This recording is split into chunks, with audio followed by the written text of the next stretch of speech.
Hey everybody, welcome to Off the Rack. I'm Sal. I'm Ben. And I'm Tiffany. The comic book review show where we take a comic, break it down by its basic elements, and give you our thoughts about it. Today, we're talking about Superman American Alien #1, part of a 7-issue miniseries written by Max Landis.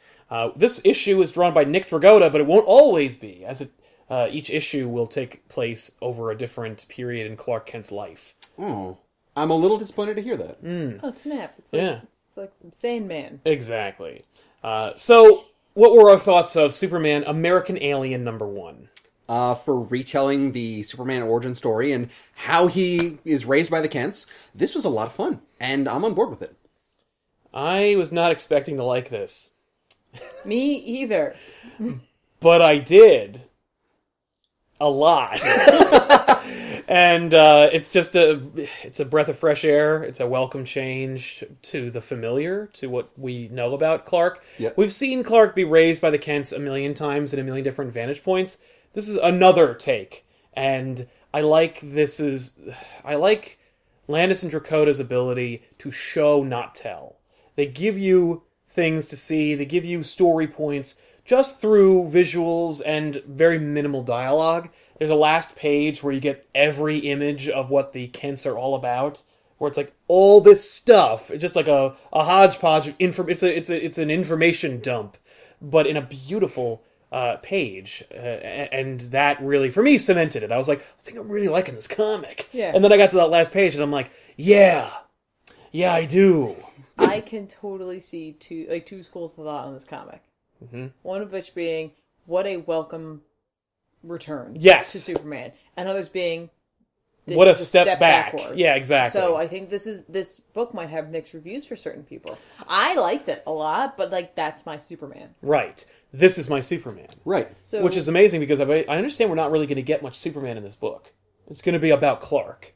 And Clark going to high school, Clark going to college, Clark joining the Daily Planet. Not so much Superman. That's fine. But I've never seen that. I mean, I've seen Clark go out and do things, but only in the disguise for Superman, not as a character and what the journey for him is going to be. You know? So I'm interested to see where that goes. Yeah. So, I mean, from the writing perspective, I think it's just a solid comic. He wrote a good book. He did. I really like the change to see that the Kents are now much younger when they're raising I Clark. like that too, yeah. And that they have a different background than anything I was expecting. My first impression was that the art was too simple. Really? But as I went through it, because I was like, what about this? And I would pour over an image, and then I thought, I think I'm overdoing it. And then I would step back. We're going right into that. Yeah. I think I saw the art, I was like, oh, this is interesting. Right. I dig it. It pairs with the story. And then thinking back on it, I was like, I really liked it. And when you said, how, they showed not told, it really just fell into place. It really had an Iron Giant feel. Yes. To me. It's exactly what it felt like. Holy crap. Yeah. It's like Iron Giant. Yeah. Yeah. Shit. I wonder if Landis knew that. I have not seen the Iron Giant, so You I should. can't comment on that. But when I was reading it and I looked at the art, for me it had a very much Archie feel to it, where it was that kind of characteristic of the faces, Yes. where the eyes were very expressive, and I don't know if the lines were. I don't know if I would call them soft. I gotta disagree with you on that, which I know we don't normally do, but the Archie style is... The old Archie style. The 40s. old Archie style for the 40s, for me, is one of the most, this is a comic book. Right. You know what I mean? And this had more, I thought Cartoon? at least, an animated feature. It definitely feel had an animated feature to it, but I think it was a good blend of both. If by that what you're saying is it had that real Americana feel to it, then yes, I will agree with you. But stylistically, I don't see it. Going back to that Iron Giant thing, when John Pa is holding him in, yes, that is just an animated sequence, right? Oh there. my god! Can't you could when they use the plane, yeah, and we see the origins of Superman's cape. That was perfect. That's when I was sold. That sold me. When I'm going through it, I'm like, no, I think I'm really gonna like this. Yeah. That moment, I was sold. What sold me was the pickup truck scene, where they're driving through the corn, and he's like, "Can you feel the wind, Clark?" Yes! And he's trying everything to be like, "Can you get..." He is really all about, all right, if this is who you are, then this is who you are. Yeah. I'm going to be the best parent I can. That's right. I'm 100% in. I glowed. It was great. That was amazing. I really liked the end part. That last page? No. Oh. No, like when Clark is rambling. Because it's such a kid thing to do. Like, oh my god, that is such a kid thing to do. To just be like, get really excited about like... And think about all the things that you could do. Yeah, exactly. Mm-hmm. Yeah. That... I was like, this is really nice to see him as a kid. Yeah. Like, even though, like, he's a kid with, like, powers. Right. Like, he's a child. He's just a little kid. It like, might be he's just excited. It might be the most human I've ever seen Clark. Yeah, I agree. This book is great! And you know what I bet it is, too, for us, and it might...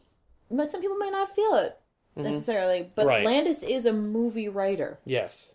And that's kind of how this comes across to me. Yeah, this is a pitch. It's an awesome pitch. We need to get the Iron Giant team back together. Let's make this happen. That's never going to, but that would be amazing. Right? Now all I can hear is Is Hogarth's voice? Yes, as Clark at the end. Now he's an adult, but yeah. Yeah, but like that, like, oh, look at this, and yeah. I also pictured like Dash from in The Incredibles voice. Oh, yep, that's fine. Just, oh my god. Well done, Landis. You really get Superman. You sold it. You really made a good this book. Superman. You got my Superman, and you brought him out there, and hopefully it sells really well. So if you are interested in picking this up, go in the description box below this video, click the link, you'll get a copy, with, of course, your money. I mean, I'm not going to give it to you, but like, I'll give you every avenue you can take to get to it. But we recommend this. Yeah, I recommend it highly. If you're... And what's great is it doesn't get in the way of your New 52 Superman. No, it doesn't stop it. It's a totally autonomous thing that, you can enjoy. It's just a different, like, examination of the character. Yep. And if you go into it thinking like that, even if you're a fan of New 52 Superman, if you're a fan of Man of Steel, that's okay. This is just a different examination, and it really doesn't affect anything else. No, it's true. So we'll see you guys next time in an all-new episode of Off the Rack. Thank you guys so much for watching. I'm Sal. I'm Ben. And I'm Tiffany. Up, and away. That's how this book felt. Yeah, It felt like right? up, and away. Yeah. Not up, and die.